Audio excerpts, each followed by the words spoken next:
Y vamos con otras preguntas. A ver, la foliculitis vulvar, ¿cuáles son los agentes? Una foliculitis es una infección ¿de qué? Del folículo piloso. Ya sea de la vulva, del brazo, de la cara, lo que fuera, el pelo siempre se infecta con estreptococo y estafilo. No interesa dónde esté el pelo, el agente sigue siendo. Así que esta pregunta debió estar en dermato, pues, ¿no? No tiene por qué estar en gineco. Pero bueno. ¿Cuál es el tumor vaginal menos frecuente? Ojo, la vagina, su principal tumor es metastásico. Metastásico, ya sea del recto, vejiga, ano, sigmoides, cuello, vulva. Lo menos frecuente es un primario de vagina. Es raro los primarios de vagina. En relación con el síndrome de Stein-Leventhal, que es el síndrome de ovario poliquístico, el SOP, ¿cuál es falso? Hay producción excesiva de gonadotrofinas, producción excesiva, hay exceso de GnRH, y eso sí puede ser. Hay obesidad, hirsutismo. Transmisión, ¿qué dice autosómica? ¿Qué pueden creer? ¿Dominante? Recesiva. ¿Qué les pone la alternativa? ¿Dominante? Ya. Acá es donde está el error. Lo que hay es un antecedente familiar que explica el 30%, pero no es que sea autosómica dominante, ¿ya? Pero si me pones atrofia ovárica, ¿qué es más falso? Atrofia, pues, al contrario de lo que hay, que es hipertrofia tecal. Es un ovario con una teca gorda. Entonces, este es súper falsa. Entonces, acá está mal la clave E. Lo que tiene que decir es una transmisión o componente familiar importante de primer grado. A eso se refiere con transmisión autosómica. Pero no lo entiendan como que sí o sí va a tener. Así que, para que tú digas que una enfermedad es autosómica dominante, tiene que tener alta penetrancia, ¿ya? Por eso esa clave también está mal, ¿ya? Pero obviamente la A es peor clave. Esa pregunta hay que corregir, ¿ya? La 283 confunde. La causa más frecuente de hiperandrogenismo, hirsutismo, ahora sí, que es más frecuente, SOP. Ojo, la B también da, la C también da. Estos dos dan hiperandrogenismo y hirsutismo, Cushing y suprarrenal, pero no es lo más frecuente. Esta es la más frecuente, ¿ya? Paciente de 30 años con trastorno del ciclo 1, obesidad, hirsutismo 2, examen de laboratorio, resistencia a la insulina y relación LH-FSH alterada. Tengo dos criterios de Rotterdam: el trastorno menstrual y el hirsutismo. ¿Eso qué es? Ovario poliquístico, no se olviden, ¿ya? Oligomenorrea o anovulación crónica,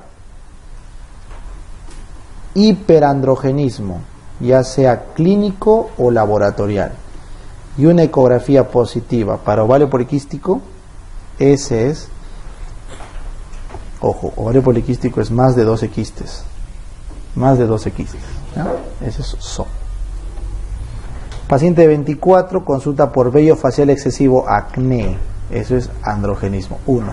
Ciclo menstrual alterado, anovulación 2. SOP, lo más frecuente, SOP, ¿ya? Son características del SOP. Hay hirsutismo, claro, esa es la distribución androgénica del pelo, ¿ya? El score para medir es el score de Ferriman, por si acaso. Ferriman, para ver si es hirsutismo o no. ¿Hay ovario poliquístico? Sí, ya les dije, más de 12 quistes, correcto, de 2 a 9 milímetros de tamaño, o un ovario más de 10 mililitros de volumen. Ese es un criterio del SOP. 12 quistes, 2 a 9 milímetros o más de 10 mililitros de volumen. Acné es también criterio de hiperandrogenismo, y anovulación, les dije, más de 35 días, o sea, oligomenorrea, eso es también criterio de SOP. La acromegalia no es. ¿Cuál de las siguientes no corresponde al SOP? ¿Tiene riesgo de diabetes? Claro. ¿Qué diabetes? 2. ¿Hay androgenización? Claro. ¿Hay signos ecográficos? Sí. ¿Hay esta relación FSH-LH? Es al revés. Es LH-FSH, es al revés. ¿Hay oligo? Sí. ¿Por qué hay más LH? ¿Por qué? Porque aumentan los pulsos de GnRH. Y la LH es más sensible a la GnRH que la FSH. Por eso, ¿cuál era el otro nombre de la GnRH? ¿Recuerdan? LHRH. Se pensaba que era la liberadora solo del luteinizante. Se pensaba, ¿ya? El signo inicial de un paciente con SOP inicial, ¿con qué arranca siempre? Con la oligo, porque esto es lo más delicado, el eje gonadal. Después aparece el hirsutismo, ¿ya? Siempre arranca con la oligo. Igual la infertilidad es después, primero es oligo. Con referencia al SOP, ¿cuál de los siguientes es falso? ¿Hay obesidad? Claro, el 70% son pacientes obesas. ¿Hay hiperactividad? ¿Hay resistencia a la insulina por receptor? Esa es resistencia a la insulina por definición. ¿Hay disregulación de los pulsos? Sí, hay hiperpulsación de GNRH. ¿Hay disminución de la IGF-1? No, pues si hay resistencia a la insulina hay hiperinsulinismo. Si hay hiperinsulinismo tiene que aumentar la insulin growing factor 1.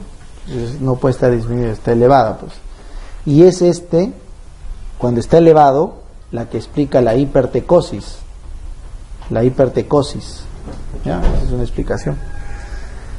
Hay hiperactividad de la enzima esteroidogénica citocromo P450C17, entonces se supone que si esta es la falsa, tiene que ser verdadera, ¿no? Claro, entonces sí es verdad. Así que tienes que acordarte, la enzima, ya les dije, P450C17 es la que está elevada en la TK, porque es la que favorece la producción de andrógenos. Entonces, como me acuerdo, el andrógeno es masculino, ¿verdad? ¿Cuál es el androide masculino en Dragon Ball? Ya les dije. C17, así te acuerdas. C17 aumentado, esa es la enzima para andrógenos. Ya les expliqué eso. Mujer de 30 con infertilidad de hace 4 años que presenta oligo. 1. Dermatitis seborreica, obesidad. ¿Cuál es el diagnóstico más probable? Entonces, una oligomenorrea con dermatitis seborreica. Eso no es criterio de androgenismo, ¿eh? Acá le falta. Pero por probabilidad, ¿qué espero de infertilidad en una paciente con obesidad, dermatitis y oligomenorrea? SOP, ¿no? Me falta criterios, ¿no? Pero es lo más probable. Muy bien, y unas preguntitas de cáncer de útero. A ver, ¿cuáles son los factores de riesgo para cáncer de útero? No se olviden, de endometrio. El 80% de cánceres de útero son del tipo endometrioides. O sea, que responden a estrógenos. ¿Ya? Entonces, la posmeno que sangra, la diabética, hipertensa, obesa, nulípara, SOP, tamoxifeno, ¿se acuerdan? Todas ellas son factores de ¿qué? De hiperplasia endometrial. Y la hiperplasia es factor de riesgo de cáncer de endometrio. El dolor no es un factor de riesgo. ¿Ya? Igual acá, ¿por qué la obesa tiene más riesgo de cáncer de endometrio?